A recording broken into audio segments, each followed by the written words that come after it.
to Beyond the Ring, a podcast that covers all things in the stock show industry from the informative to the insane. Starring Ryan Rash. I will put you in a trunk and help other people look for you. Quit playing with me. And Dale Hummel. I am only racist against the gay when he gives me shit. Now on with the show. Welcome to Beyond the Ring. This is Dale Hummel alongside co-star Ryan Rash. Good morning. It is a wonderful day, Ryan. How's your week been? Oh, my week has been really interesting in a lot of ways. How was the end of your vacation, first off? Let's get that out of the way.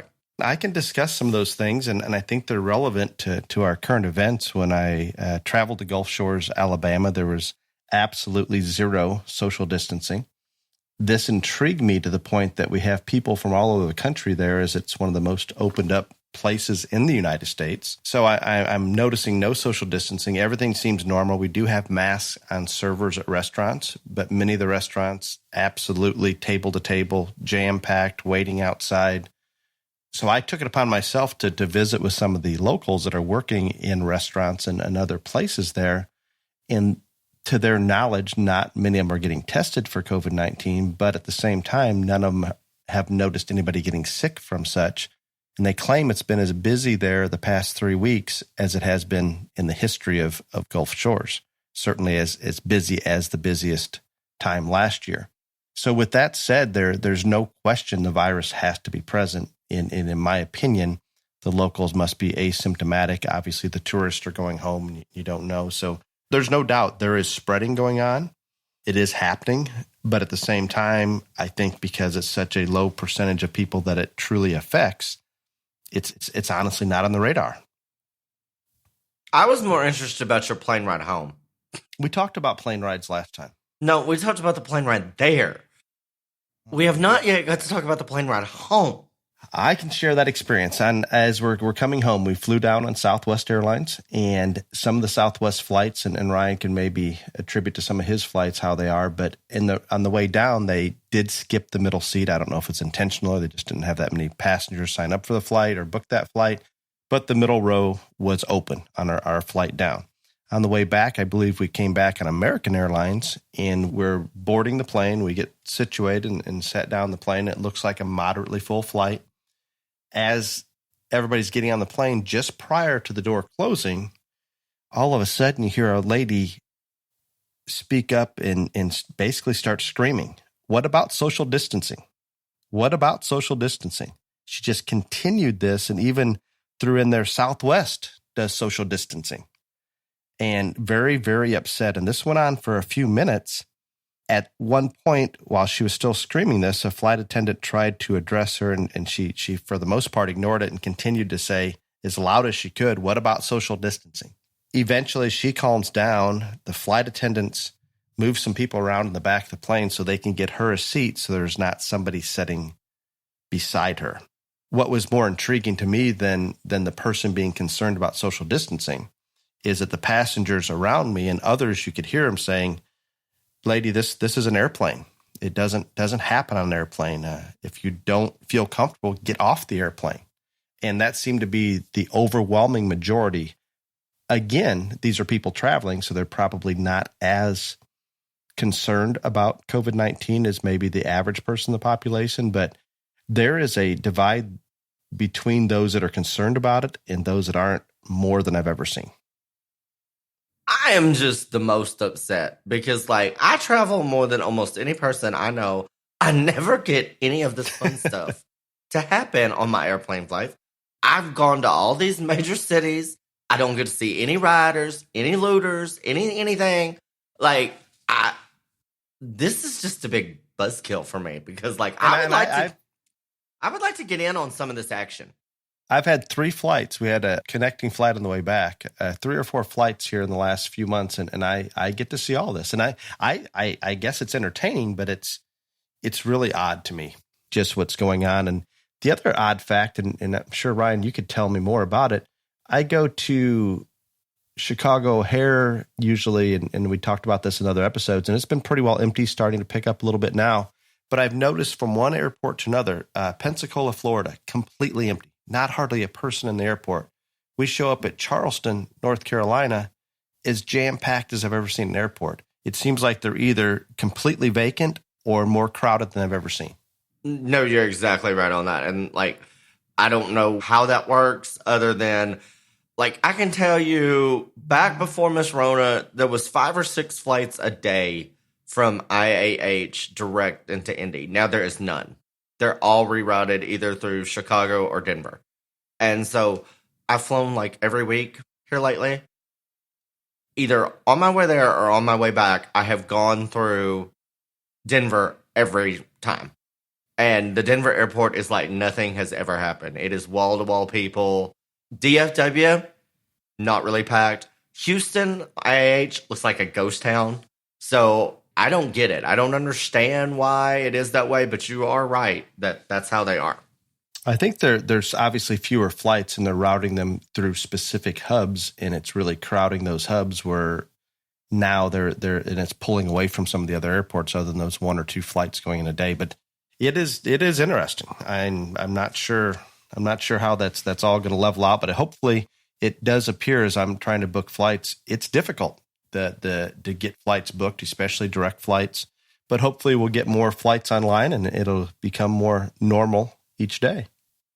Well, I went to Indiana this past weekend to sort a show, and I love Indiana. It's my favorite I-state. I love downtown Indy. I have never seen so many businesses boarded up in my life. Like, nothing in downtown Indy was open other than like the Capitol Grill, Nikki Blaine's bar, and that's about it. Now, I did hear that St. Elmo's, I think, opened on Saturday night, maybe. And it is to the point in Indy that these businesses have been boarded up for so long that the local government has now commissioned graffiti artists to paint over the plyboard. How about that? Of the private businesses. Yes. Wow, and I saw a Snapchat that Ryan had showed or sent a video to me with it just boarded up, and I have not been in a downtown city since all the riots had happened, and it was shocking to me. And you hear more and more about business owners getting out of the city and they're not going to reopen. You hear about people looking for real estate into the suburbs and into the countryside, those that can afford it. And it's amazing to me. Let's take a moment and think about where many of the inequality issues, including high unemployment, high crime, high perception of police department issues, these are all the same cities that have been controlled by a Democratic mayor since all the way back to the 1930s. How can people point fingers at others and not those that have been in power that have not implemented solutions in the past 30 to 80 years? I am totally confused with the hypocrisy that's going on here. The mayors of these cities that are allowing all this to happen are the same mental philosophy that others have had in their position to allow this continuance of inequality and not find a way to make it better rather than maybe enable such. Well, it's funny that you bring up hypocrisy because I know that we have lots of several current event things to go through, and we actually have a topic in terms of livestock stuff that I think will be interesting and needs to be talked about. But I'm just going to clear something up right now. So I got directed to one of our iTunes podcast reviews where someone decided that we were racist, which I can. We, as in you and I, not just you. Yes, both of us. Yes, Mr. White Privilege, you are racist too. So anyhow, but I cannot speak for Dale on this topic, but I want to address this because it really has pissed me off, just to be honest. If you're going to call somebody a racist, you better understand what racism is. And clearly, this person doesn't, because racism is prejudice, discrimination, or antagonism directed at a person or group of people on the basis of their membership of a particular race or a group. And it's typically one in the minority or a group that is marginalized. In the livestock industry, there is no smaller group or more demeaned group than homosexuals. And whoever this is that decided that I am a racist, I want to talk to you directly. You do not know my story. You have no idea what I have been through to be the person who I am in this industry. You do not know what has been done to me. I have been threatened physically. My animals at shows have been beat. My stalls, my trucks, my trailers have been vandalized, spray painted on. I have been called vile, horrible, unimaginable things, not only to my face and behind my back, but in message boards, on social media and the internet for years now. So if you're going to call me a racist, you better understand that that's not even possible, because I have been discriminated against as much as more as anybody in this industry. And so all I have to say for you, whoever you are, is do not come for me unless I send for you, because you have no clue who I am or what I have been through. And I don't know who the person is that posted that review. Obviously, it's not tied to a specific name, but my assumption is it's a random person that may not even be in the livestock industry, that may not know your story, is the only possible way that I could come up with that. And if they want to throw darts at me, and I've made comments that are strong, I think they're truthful and they're honest. And I think I go back to the standpoint that the law needs to be equal across everybody. I don't care who it is, about what color, what sex, what anything. Let's just be equal across the board. And who cares what color the skin is, or if you're gay, or if you're heterosexual? I could care less about any of it. Let's just be consistent and move on. It's easy. The only thing I discriminate against is ignorance, and no one's going to change my standpoint on that. I'm sorry. That's just how it is. And I have that same problem. Ignorance, those unwilling to get out and help themselves. And I don't even know a word for this, but I am guilty. Those that don't put out an effort to try to help society or help themselves, or fall into that realm that they don't even try to educate themselves on a topic prior to bringing it up or pushing it, that concerns me. What else concerns me, and this kind of goes back to that Democrat-controlled cities for so many years, we're talking about defunding the police a little bit still. This past weekend in Chicago, 104 shootings. This weekend alone, including 14 deaths. I have heard no mention of these victims' names or those who have been doing the shootings. Why are these 14 people less important than any other? Because they do not fit the mainstream media's push right now. Those 14 people died senselessly, just as tragic as any death, but that does not fit the mainstream media's narrative right now, so you're not going to hear that. Just like this bullshit in Seattle, the CHOP or Chaz, whatever the hell you want to call it. Now there's been 3 shootings, 1 death, and 2 rapes, and finally, that mayor is going to say, okay, now we're going to have to ask y'all to leave. She's not pushing them out. She is asking them to peacefully pack up their tents and go elsewhere. And do we know if this is working? Are they planning to do? No, it's not working. Yesterday, not. No, that's not working. Yesterday they were armed, and now they were even practicing human chains where they chain up together. So when they come in to eventually, I assume she's going to have to resort to using police and force to get them out of there. So now they're practicing human chain tactics. They were having drills yesterday. In the autonomous zone. Uh-huh. With their, what was it's supposed to be a warlord? Is that their leader? Yeah, he's still unidentified now. But, yeah, because think about the civil issues and civil suits from business owners, people. I'm assuming not only business owners, but would you not assume people live in that area? Oh, yes. I'm just amazed. In that 6-block radius, 30,000 people live there. Wow. Yeah, pretty. Or that's what it says. There was a man on Fox News this morning that he has had his business in that same spot for 38 years, and he is relocating to Arizona. Yeah, no, I saw that as well, and I don't know how you can. I mean, you don't know that it's not going to happen again. I don't blame him. Another maybe sensitive topic, and I guess we address these, and that's part of it in the transparency that Ryan and I try to bring to this podcast. There's some things going on in NASCAR that confuse me, Ryan. Maybe you can lend some clarity to that.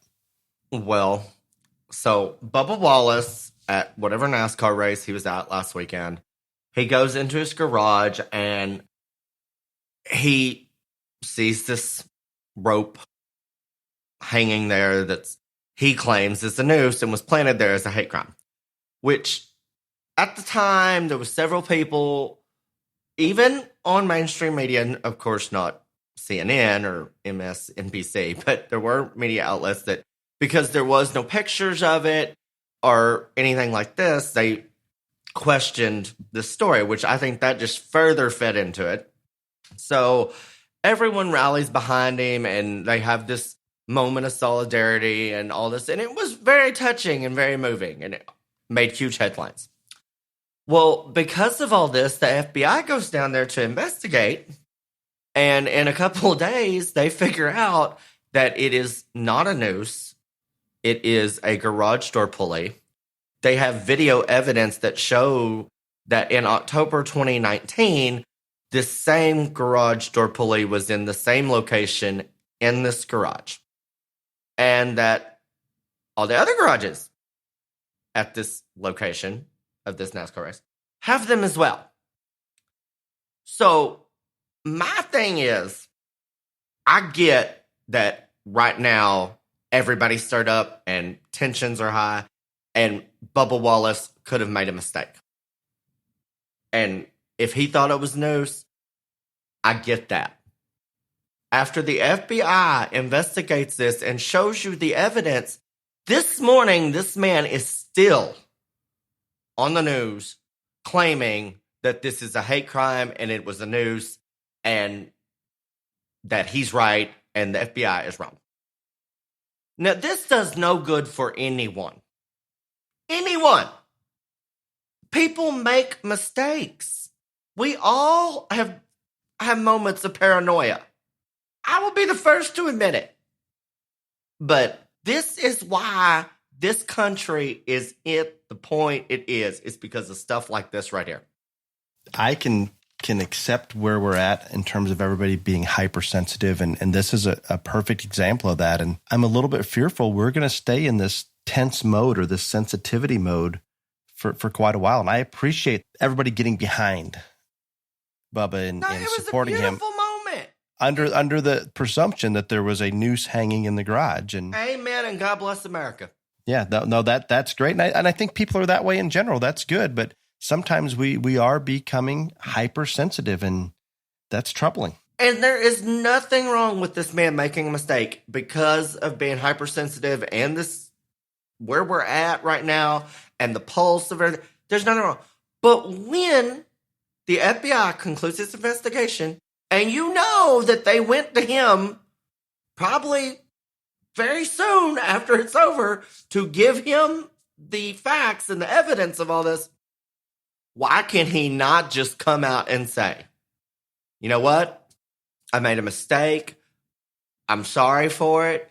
I still believe that, the support and the solidarity that everyone came in behind me with when I thought this was a hate crime, that's still what we need to put out there in the world regardless. But thank God this was not what I thought it was. That would be more healing than what he's doing right now. That is the direction we need to go. Absolutely correct across the board on that one. And that is how we fix what we're going through right now in terms of the racial tensions is let's be open, let's be honest, and let's not focus on those extremely loud ones that are in the minority, but rather that we keep talking about this silent majority that has no problem with any color of anybody, and it's fine.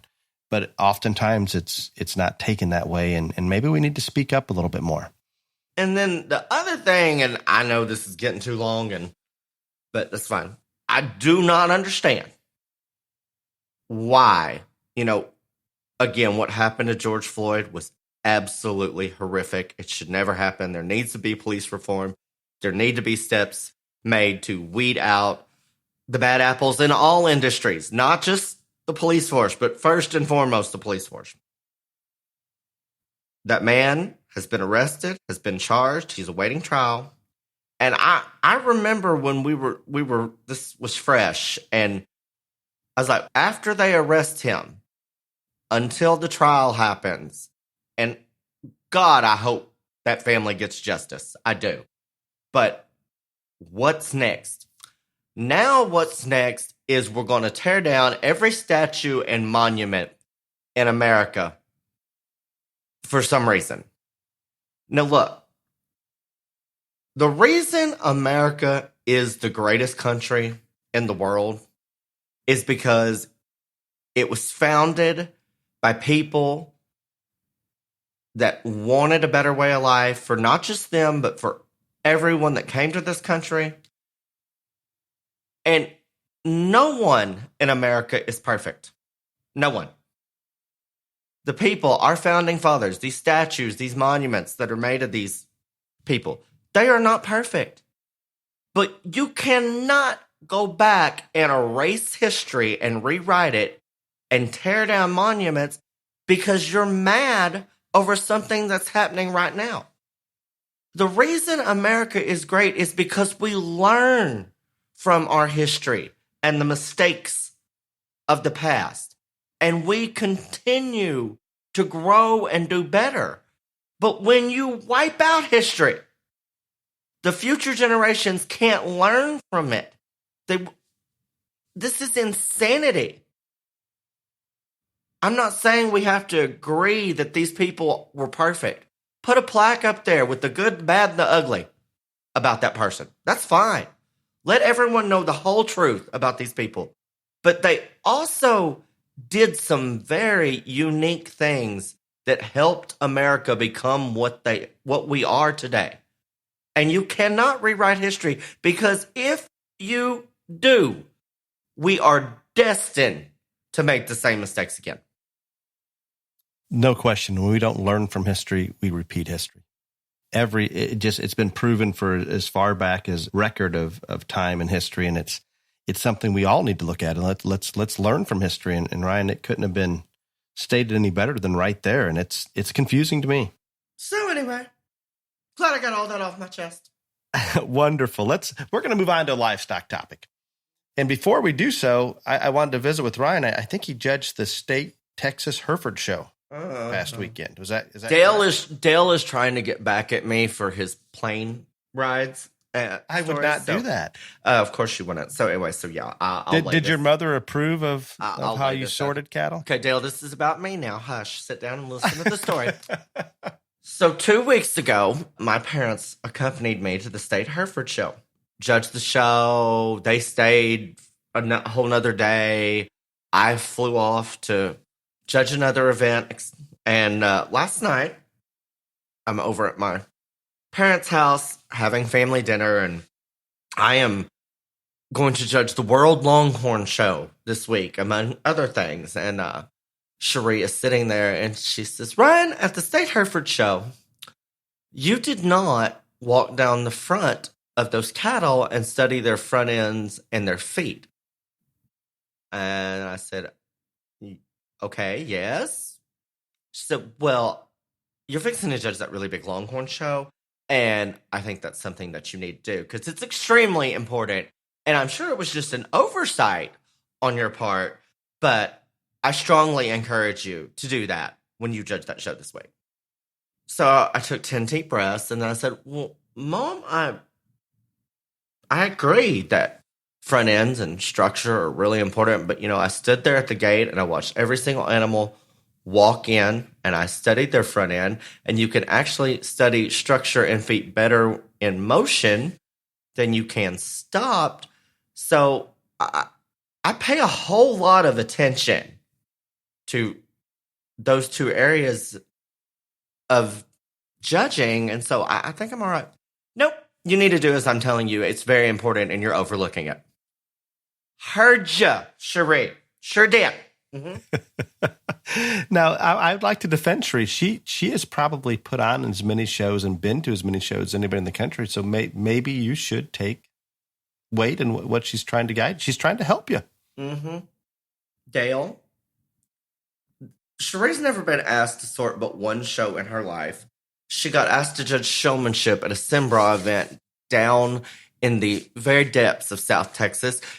It was a very traumatic experience for her. She was almost crying after it was over because it was so foreign and difficult to her. But she's going to tell me how to do my job. I don't tell her how to do the magazine. So we just need to stay in our own lanes. It'll be fine. But I know that you are Cherie's biggest fan. So if you want to call her and raw her on, you get with it. I think she should maybe help you in that Longhorn show. Maybe co-judge. Maybe she could look at the front ends for you. There you go. I think that'd be a perfect idea. And since Dale, I tell you what, I got a better idea. Since you work so well with Cherie, I will just send her up there to you and y'all can judge together. And I'll take Tara on my side. Got it. I love your mother to death, and I'm sure everything she's telling you is with the best intentions. Y'all notice he did not want to make the trade, though. Well, I don't know that your mother's going to want to come to Illinois. Everybody's trying to get out of Illinois. Nobody wants to come to Illinois.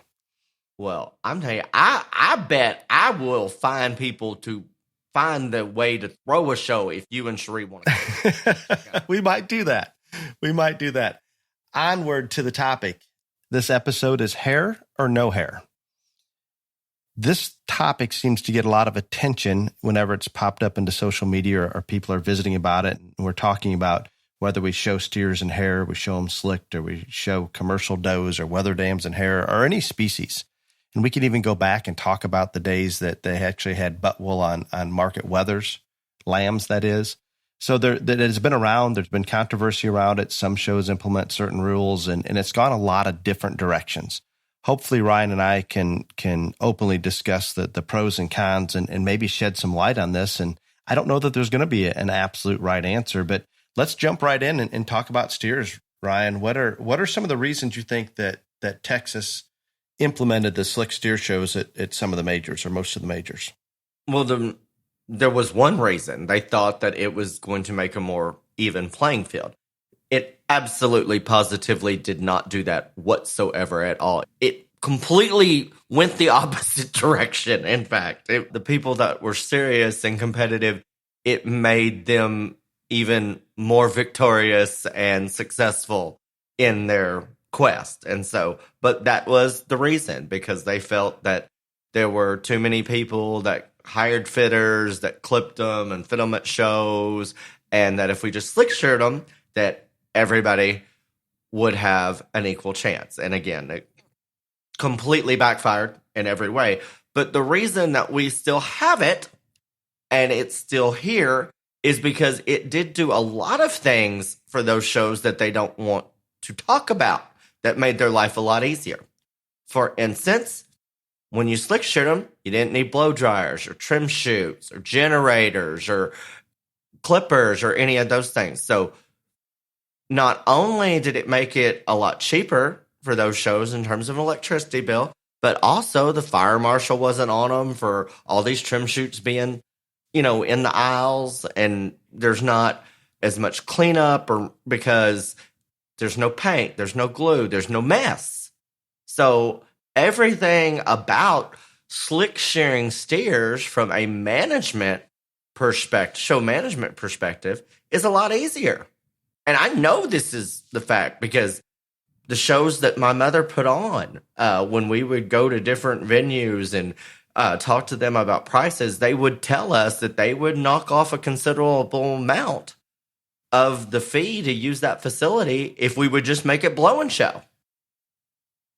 Because it was going to save them money in a lot of different ways. So that's why it's still there. But the original intent was, we're going to make it fair for everybody. And I believe that to be the case, and I'm assuming that came through extension and so forth. And great, we need an even playing field, and there's no question they did not accomplish what the goal was. And No, for those sir.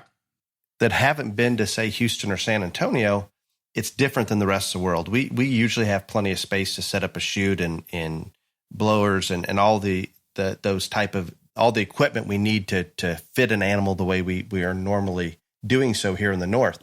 That space is so limited with such large numbers in being space restricted down there. It has evolved into making it a much smoother run show. So I completely get that. I remember going to the Houston Stock Show, and this is going to date me something terrible. And I would come home from the Houston Stock Show and say, I saw close to 100 steers there, as good as I've ever seen. For sure, the top 10 were just off the charts good. This is when they were still in hair. The following year, the first year they implemented a slick rule, I went through most of the steers there, and I'm going to be very, very open and honest. I could not adjust and look at those cattle. I couldn't find one that I really fell in love with. And they were the same cattle. They didn't change the breeding and everything overnight, but they were the same cattle. And I couldn't appreciate them. Well, let me further this point for you here. I was not yet, I might have been first year in junior high. I don't think I was, when we went from hair to slick. They did not announce the change in these rules till after the whole state of Texas had already validated their steers for the year. So we all purchased cattle like we always had, which hair was a big part of that purchase. Having no idea this was going to happen. So the first year that we slick sheared, it was the most tragic, disgusting sight I have ever seen. Now, I'm going to tell you, on the flip side of that, the next year, it was infinitely better. And there is no question that the one thing that slick shearing steers in Texas has done that's not a positive for other than show management, it is made the top end of those cattle infinitely better. There's no doubt, because you cannot hide anything. And so it has made the quality on the top end better. I mean, there's no question on that. But that first year, it was devastating. And I remember that first year, and I could not agree more that we've made progress every single year. And I wasn't aware, Ryan, that first year that the rules came out after they were already purchased and nomination. Yes, sir. And that makes perfect sense, because I was trying to be kind. When I walked through that barn the first year the slick rule came in, I couldn't believe what I was looking at. It Shaved shocked me. Chihuahuas running amok. It was tough, but I did well that year. I had the reserve. I mean, on the slick shear shows, I was reserve breed to the grand champion at San Antonio, and I wasn't an exotic breed at Houston. I mean, I was right there in the thick of it, and I'm telling you, I've never been so embarrassed to lead animals in my life. I'm sure I looked at those calves and I was not impressed. Oh, Not in the least. And it's interesting. It's created almost a whole nother industry, and rightfully so, that people are obviously breeding specifically for slick shown steers, and they're just a different genetic base, and it's created an entire another market. The cattle are better. I am going to say that. Now, I get asked this question a lot, especially when I go up north. Do you like it? Do you know? There's pros and cons to everything.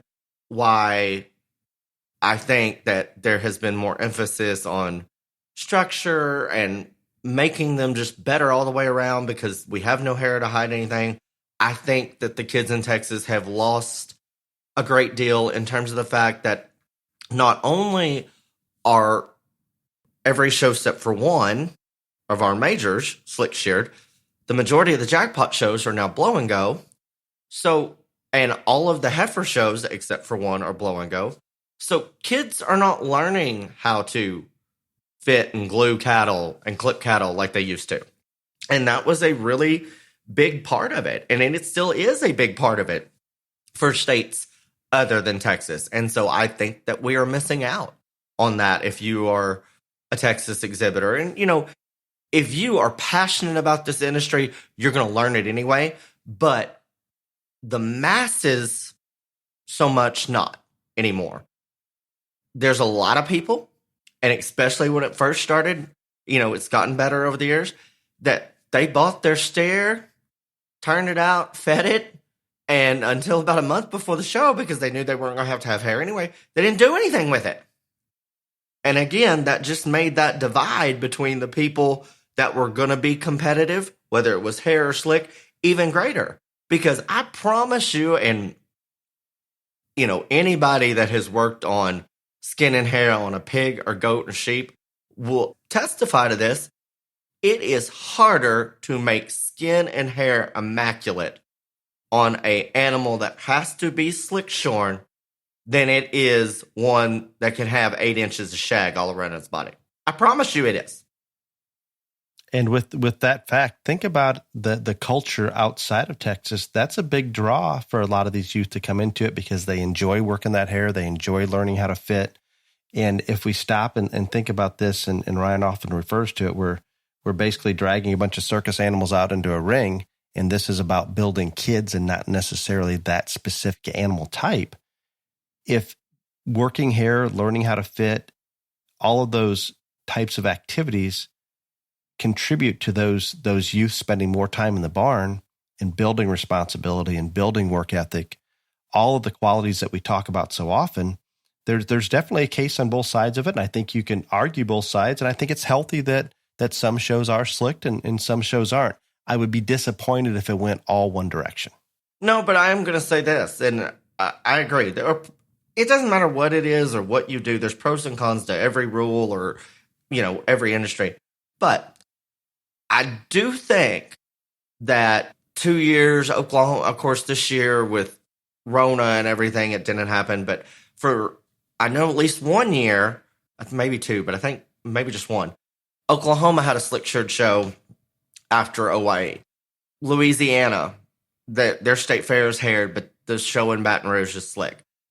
I will say, and again, I'm not trying to, prop up the Indiana State Fair, but they have implemented a breed in the steer show that is a slick shorn breed. I think that is something that could be beneficial in all states, and this is why. As long as you could wait until you got to the fair to decide if you wanted to enter that slick sheared breed, there are some animals that you purchase them that no matter what you do, they're just not going to grow hair. And you may not know that when you got them. Or, depending on the weather and the environment and what you have to work with in terms of facilities, your animal may lose its hair 2 weeks before the state fair after you have worked for almost a year on it. So having a slick sheared breed in those steer shows, I think that idea has a lot of merit. Again, it's not changing the rules for everybody, but it's just another option for people to be competitive in. By including that option, we bring more families into it. We may have families that feel very strongly they want to fit and they want to work hair, and we may have families that feel much better about fitting and showing those slick calves. So it increases involvement. It increases our youth numbers involved in this activity. It seems very simple.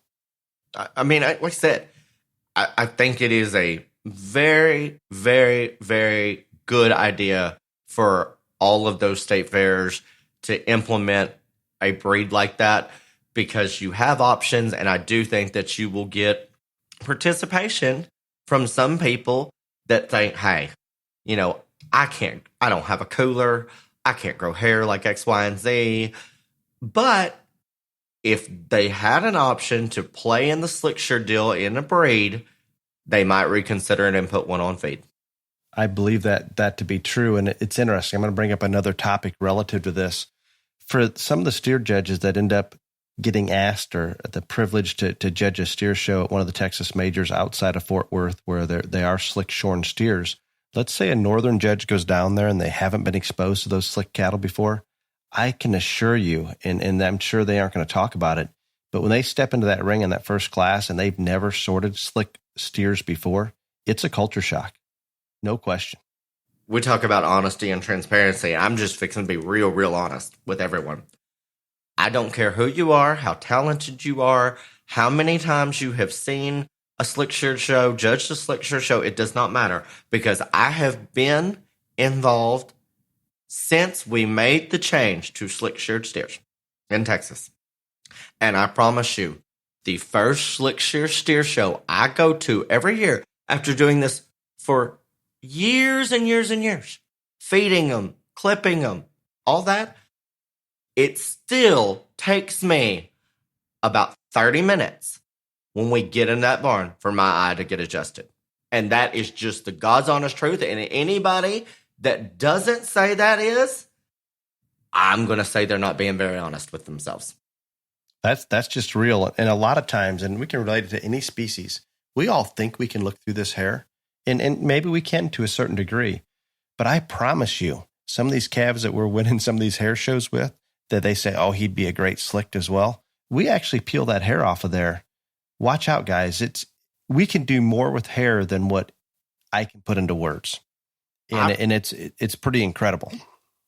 The things that you can do with clippers and glue and fitting products is amazing. And I'm telling you, until you've been down here and you've seen all sides of it, you don't understand, because everybody knows I have a certain type and kind that I love and admire the most in livestock. And when I was picking out projects for kids and selling projects to kids, I could not gravitate completely to my ideal, because it would not be competitive in a slick sheared steer show. And at least I knew that. And I like to win, so you adapt to it. But until you've been in the trenches of it, you really have no idea how different it is. And speaking of being in the trenches, and one more point that I wanted to address about feeding these slick shorn steers versus the hair steers, and Ryan can address it much better than I am under the impression, visiting with many people, it is more difficult. A lot of people think we're going to show them slick, kind of like Ryan talked about earlier. Let's just throw them out, feed them, bring them in them, and get them broke a month before, or whatever we need to do. But to do it well and to win, because we don't have the hair there to maybe cover up those minor flaws, we're trying to do it with feeding and management, and it's probably more difficult to feed a slick steer than a hair steer. It is extremely more intensive and difficult to feed one, because just like you said, there is no hair to cover anything up. Again, if we're just going to be real honest, I would say that more times than not, by a good margin, slick sheared steers have way more fat cover on them than what haired steers do, because when they do have more fat on them, they appear smoother. Then at the same time, you have to do other things to make sure that you are still toned, because a flat, square muscle that we all, I think, universally in this industry think is pretty appealing in terms of hair, it is just what I said, flat when you take the hair off of it. So when you evaluate a slick sheared steer from the side and they have that square, long, smooth muscle pattern, they look assless. So you have to gravitate to one that has, I'm not saying they need to be round, but they have to have more delineation and pop in terms of that muscling, so they appear to be heavier muscled and especially on a side view profile.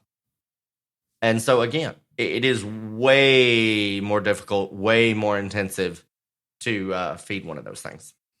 There's no question, especially if you have a northern judge coming down that maybe isn't as familiar with those slick calves, to get those calves, just like you talked about, to look smooth enough, to drop them just a little bit more in their flank, to look like what a northern judge wants them to look like. There's one way to do it, and that's getting them fat. And they're going to consistently, in my mind, be fatter than what we have on hair steers, the champions across the board. Oh, I promise. They have to be. They don't have a choice. I promise. As we go from the steers, and I think we've hit the good and the bad, and I would encourage show managers out there, especially at the state fair level, and use Indiana as an example. give those families a choice. It's one or two more classes or a division that doesn't require that much more, may continue to get more youth involvement. So I'm all in there. It's interesting, and I stepped out of the cattle world as far as being in the trenches for many years, and have jumped back in it here this past year. On the breeding cattle side, in discussions about hair, there was a time where all of the Angus cattle were slick shorn, and just hair was not accepted in that ring under many different breeds. And it seems as though all of a sudden we have some of the families that are coming in with a little more hair on these females. And it's evolved and it's bounced back and forth. And I'm quite frankly, Ryan, I'm not sure where it's at right now or what the opinion is, because you still have the old school breeders that would prefer not to have that hair on there. And if they're sorting those shows, maybe even discriminate against some of the hair. And then you've got some of the younger guys coming up that they look great. I mean, they're looking the part. There's a quality animal that's been presented really well. Where are we at in the breeding cattle? What direction are we going, hair versus not hair? Oh, I don't think you're ever gonna get the breeding cattle people to not have hair. And I prefer shows with hair, and definitely on the female side. Once again, not just me, but most people that sort cattle, they're always going to want those steers to be stouter and more muscular, and they'll take a nicer looking one in terms of the female side that may have that square, smooth, long muscle pattern. And I'll be honest with you, if you pulled the hair, and I am not like trying to be rude or about any breed, but I've done this enough and I know what it's like in terms of steers. If you pulled the hair off those shorthorn cattle or those Hereford cattle, and those are two really, really, really popular breeds, I don't think you'd have many people wanting to show them. No, and I don't think we'll ever go to a slick rule, just more so that there was a time we were showing them with less hair, but I think those days are gone. I think it's this fluffy, the fluffy cow syndrome is in full effect. I mean, across breeds. Yeah, it's hairy, and across species now. True. It's not just cows. True. It's across species. What do you think? And we're going to jump around a little bit. What do you think of the shaggy pigs? I tell you what, I admire anybody that or any industry that tries new things and stuff like that. I'm not going to tell you that I don't like it, because I do think, when you get that extra leg hair on those pigs, that helps stouten them in terms of their feature and surface.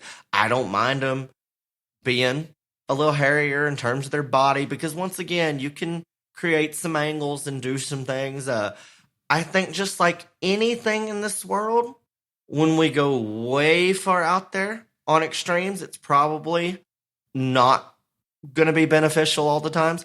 The one thing that drives me crazy the most on pigs is, we're trying to get them hairier and all this. And so it's like from the point of their ears back, you want them to be a show steer, but there's no blending in terms of that neck down to the head, neck, and snout. So they're like shaved there and then woolly mammoths at the back. And so I think that, and again, this is a new trend. And so I think just like everything, moderation is cool. I do think it's a cool trend. I do like it. I think that we need to be a little more savvy on terms of making those transitions in certain places, and maybe not just trying to make a show pig a fluffy cow, but I do think it's got some merit to it. Now, maybe a little more natural look and let that blending. Yeah, it's got to blend more. You got to blend more, but and it will evolve into that. Oh yeah, I mean, it's just this trend's pretty new, but I mean, right now, and when it first started, that's still an issue in some terms, but yeah, just blending the transitions will help a lot in the pig deal. When you bring this up and you tell me that, or some people have commented on one of our episodes when we talked about, was this related, is the livestock show related to commercial industry and all this stuff? In terms of pigs, all this hair and stuff on them, that's all coming off when they go to the packer. So this is not one of these trends that is commercially oriented there, Dale. Now, some of the packers, though, they were complaining that when we take the hair down too tight, that whole scalding process was having issues. So I'm gonna I'm going to say, and again, it's not having any impact, but the Packers would prefer some of that hair on them. Well, it's got to be better than when we were surgically them. I mean, much, much better.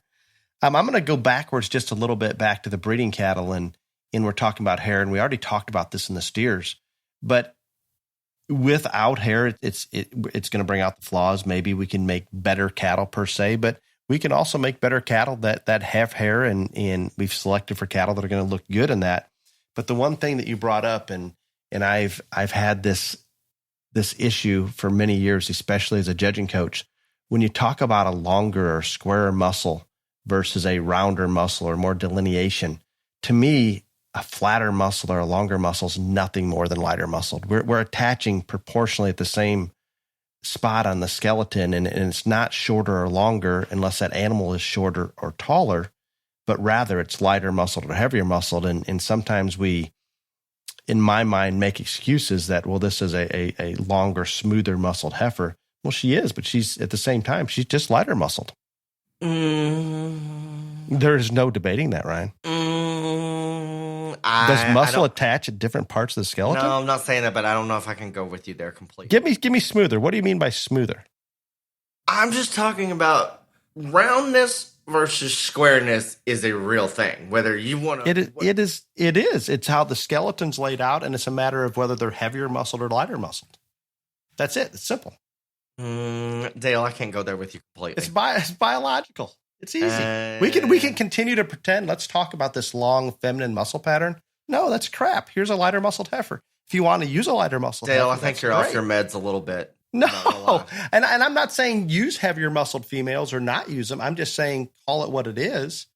And there's no way to say, well, this is smoother muscled or okay. Here, Mr. Judging team coach extraordinaire. Explain this to me then. If you say that the square, long muscle ones are just flatter and lighter muscled ones, then why? And I would almost say the majority of the times are those rounder ones, they're not as wide. Not as wide at the ground. Wide at the ground, or when you stand directly behind them. They don't have as much width as the square ones. So your point of saying that they're just lighter muscled, that's why I can't go there with you, because I can see that, and let's and if I take back, I can address how wide they are at the ground. Some of our heaviest muscled, highest cutability pigs ever were these PIC hybrid hogs, and they would cut with monster eyes and percent muscle off the charts, and they were some of the narrowest based animals on the planet. So I even can go out there and say there's minimal correlation between muscling and how wide they track, even though we like to make it a big deal. But you are correct, and I cannot defend it. We have, and I'll use some of these goats as an example. We have some goats that on the profile will give you that perfect delineated shape from their pins down into their stifle region or through their hip and rump that you think, wow, this is a nice muscle shape. We can get excited about it. But guess what? Some of those same ones, just as you're talking about, Ryan, when I get behind them, they're not wide enough. And some of those that on the profile are the flattest, when we get behind them, they're probably as wide as any from behind. So I surrender on that one, that there is. So what you're saying is I'm right and you're wrong. No, I say that you have a minor point, but we cannot deny smoother muscled, flatter muscled. For the gay. He won't admit it, but that's a W for the gay. Smoother muscled and flatter muscled is lighter muscled. We're not even gonna discuss that part. That is what it is. We just don't like to accept it. Fake news. Let's talk about it. I jumped into the goat side, and there's probably more discussion and people that are very passionate whether does should be shown slicked or with hair. When we talk about the full bloods and the percentage goats, all of those are shown in hair, to my knowledge. Yes. And I don't know much about that side of it. But when we get into the weather side, we have what we call commercial does or weather dams. Same thing to me. Some are shown slick, just like some steers are shown slick. Some are shown in hair. And there's people that are very passionate one way or the other. It's very simple to me. If you can have a slick show for does and people want to enter it, have a slick show or have that as part of the show, but don't deny those that want to work the hair and fit the hair and have it on that side as well. Very similar to what we're seeing in cattle, but it definitely gets a lot of debate, and it's for the same reasons. Their thoughts are that if we slick these off, we're making even playing field for everyone. and we talked about learning from history. But you won't. I don't think there's many people that if you go back and study the slick steers in Texas, it did not work. No. And not only did it not work, it did the opposite. No, and that's what I'm saying. There are lots of pros to, especially from a management side, having slick steer shows. We've all accepted it. We're fine with it. But the original intent and idea was to level the playing field, and they really thought that little Johnny, who had never won a show, was going to end up winning one, and it did not do that. It literally went complete opposite direction, and I promise you, the people that were serious and were winning before, it was just easier and they were more successful. And that will be the case no matter what. I think if you want to have a division again for slick sheared commercial dams or weather does, whatever you want to call them, and you got enough people there to do that, get with it. But it's not going to change the outcome, folks. I'm going to sound like a broken record on this episode of that, but it's not going to change the outcome. The good managers, the good feeders, the good breeders are still going to succeed. So don't do it for that in the hopes that it's going to change, because I promise you, you're going to be very, very disappointed. But the one thing that I will say, given I like to give props to where it goes, the fact that the goat industry has literally just embraced and gone full out on fitting these things like the last couple of years or so. I mean, they went from nowhere, from zero to hero in like the shortest time ever. So good for them. And I think it's brought a lot more people from other species into the goat world because they enjoy doing that. They're passionate about fitting these and quite frankly, making them look different than what they have for a vision of a stereotypical goat. It's interesting to me. And a lot of times people talk about, well, it's easier for a judge to sort those slick goats, or we can see the differences easier. Maybe it is if you're used to doing so. But I tell you what, sometimes you'll get into, and we're so immature in the how many generations of breeding show goats relative to other species. You get into some of the slick doe shows, and all of a sudden you start scratching your head and thinking, well, this isn't easy because I can't find enough of them that I really like. Where we put hair on them and we carve them out a little bit, yeah, probably a little bit easier to look at, and there's a lot to that.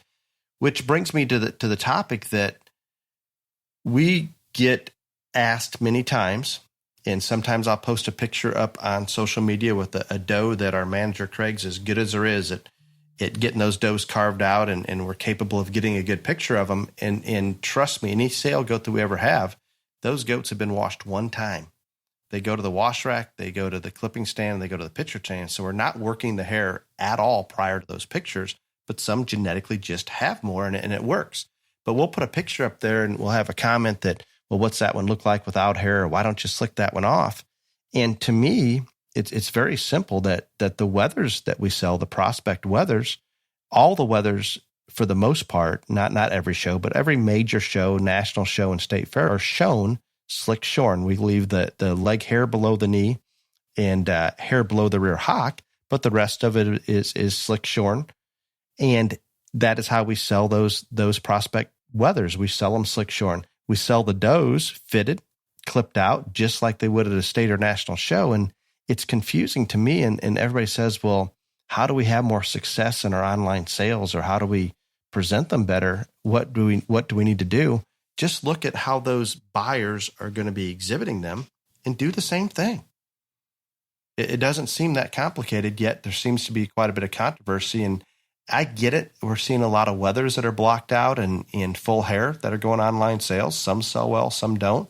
That's the buyer's option if they want to do that. To me, let's present them just as they're going to be presented nationally. Well, to further reiterate this point, we just had Blaine Rogers on last week. So not 2 months ago, probably, I get a text and he said, can you please explain to me why there are so many people in Texas that sell these steers with them slick sheared all but up on their rear and shoulder, and why do they clip them like that, and why do they sell them like that? They look like terrible poodles, etc. And it's just like you just said, a lot of people in Texas market those with them clipped that way so people will see what they're getting, because they know that unless you're going to Fort Worth, you're going to be slick sheared in the end. And so a lot of people have gone to that. I mean, I'm talking about not just for sales, private treaty. There's one of the most successful guys in the steer market in the world. You go to Tony Jeff's house, and I promise you there are way more baby steers running around there that are down clipped or slicked up than there are running around with hair come sale time. Because that's what sells for them. The buyers want to see it. It seems easy. And if you jump to the online sales, even more, when you're trying to sell a wether in full hair, and maybe it's because of temperature, and we used to shear just their butts and tops and leave some on their sides because of how cold it was when we were selling, that is valid. And I think in some cases we need to do that. But it's so difficult to evaluate a market wether in hair that you know you're going to show slicked, that's difficult, especially on an online sale. If you can see them in person, maybe. I can assure you I'll get calls all the time and they say, well, what's the next sale look like? Well, we haven't taken the hair off those wethers. We can tell you good from bad. We know how they're bred and we have a pretty good idea. But until that hair comes off, you're going to be fooled more times than what you want to admit. And that's just the simple fact of it. And it is what it is. But when we're marketing online, let's try to present them as close to what they're going to be shown as possible. And I think that gives the buyer that much better of an idea on what it can look like. Now, are you going to get that doe fit as well as what our manager Craig does? Probably not. Are you going to get them set up exactly as well as he does? No, they're going to look the best right then because he's getting them stuck. He's the one that's doing the fitting. If you can duplicate that, that is what they can look like, if that makes sense. And when we go to somebody's place that's selling club calves and they've got those calves slicked down, I mean, this is where you're at. If I'm buying them and I'm buying for a slick show, it's easy. I want to see those calves slicked down. Honestly, when I go to look at the few calves that we've shown the past couple of years, I would much prefer to see that calf in hair. Then I'd love to see it on the wash rack just to know what I have to work with. How many people up in the north are a little offended if you ask them to go to the wash rack, Ryan? Oh, the most. But I'm telling you, like, that is commonplace in Texas. If they're not slick sheared, then now the people that sell them, which ones are you interested in? All right, let's take those to the wash rack. I mean, that's just part of the deal now. That's interesting. And it needs to be done. It goes back to the fact that we may think we can look through it, but we just can't look through it as well as what we would like to believe. No, I'm glad you brought that up because that is literally commonplace in Texas in terms of marketing show steers now. You know, if they're still hairy and clipped up, I mean, more times than not, and especially the people that are successful and want those kids to succeed because that makes them successful and better off in the end. This like, so what numbers are you interested in? 36, 42, 71. All right, we're going to halter those up, take them over here. We're going to wet them down so you can see them like that. I mean, that is no longer, that is the rule instead of the exception, I guess is how I should put it. That's interesting to me because I guess if I'd have thought about it, I would assume some of that's happening, but I was not aware of that. And I can promise you outside of Texas, it's not being done without it's like a request. Hot scalding water on them if you ask that, because I've done it before. and again, we're going to show them with hair, but it's nice to see what's underneath there just in case that hair is not going to hold, to know what we kind of have to work with. But I enjoyed this discussion. There's a topic or an issue here that we talked about earlier. One of the things that's helped, and Ryan brought it up. We took these goats from not being very popular. I talk about from the back seat to the front seat. And a lot of that happened via social media, and some of these goats with hair and being clipped up and looking like quality livestock. In general, people want to see livestock, not everybody, the younger generation, and a lot of people out there want to see those animals pimped out, beauty pageant, all the above. That's interesting to them. It's intriguing to them. They enjoy being a part of that. And I can't emphasize enough, if those things benefit our youth by getting them to put more time and effort into it, building that work ethic and giving them a sense of pride that, wow, look what I was able to accomplish with this one's skin and hair coat and how I've got this one clipped out all of those factors contribute to that building of that youth, I'm completely on board. So let's give them options. Let's not just take it one way or the other. I know we haven't got to this point yet, but I mean, we've talked about hogs, we've talked about goats, but the sheep deal, the shaggy leg thing, it is, I mean, as insane as any. I mean, they are more concerned about shag on those sheep than they are leg hair on steers and heifers. I promise you. And there's so much of it. It's almost abnormal looking. But once you're in that world and you start seeing it, you can go more and more because you've already kind of adjusted to it. And with that much shag in those lambs, when they're propped up on the side and not moving, you have no idea what that hind leg structure is even like. Just being as honest as I can. When they go in motion, we can tell some differences, but it's huge. And I don't know if it's still trending that way or if they're reeling back. I'm assuming they're reeling. Oh, no. No. No. Trending up. And I don't know, Ryan, if you remember, and I can barely remember this, and we had shown a few, or I had shown a few market lambs with butt wool, where the butt wool they'd be slicked out except for their hip and their leg. That was the coolest thing ever. I think, you know how cool those things looked? I mean, you can. Well, and like OIE, they still did the market lambs like that. I mean, I don't remember when they quit, but it wasn't a huge long time ago. Probably 10 years maybe, but they used to say, and if you got up on top of those things, I would because I've always just been fascinated with all species of livestock. And so I would go back and I'd be like, you cattle jocks think y'all can big shit. Y'all go try to do what these sheep boys do with this butt wool stuff. I say, y'all do that. Come back and talk to me about how good y'all are. Because it was so different, but it still looked natural. When it was good, when it was done well, you know what I'm saying? I thought it was just amazing. No, there was as much art and talent being done there. And what I love right there, Ryan, you said it was left on there, but it still looked natural. When you got off of those 10, 15 feet, I mean, that looked like their muscle shape. That looked like absolutely. Everything fit. Remember we talked about making it look natural? Like these pigs were shaggy bodied and correct. Yeah, I mean, unbelievable to the level it got to. I was blown away, and I would literally tell the guys working for me, I'm like, y'all think y'all are so cool. I'm gonna bring one of my, because I showed sheep. I said, I'm gonna get one of my sheep, and I'm gonna see if y'all can do what these boys in Oklahoma can do. And when y'all do that, then we'll talk about how good y'all are. Nobody ever took me up on it. I love it. Well, I've enjoyed today's episode. Ryan, do you have anything you'd like to add further? There's all sides to every issue.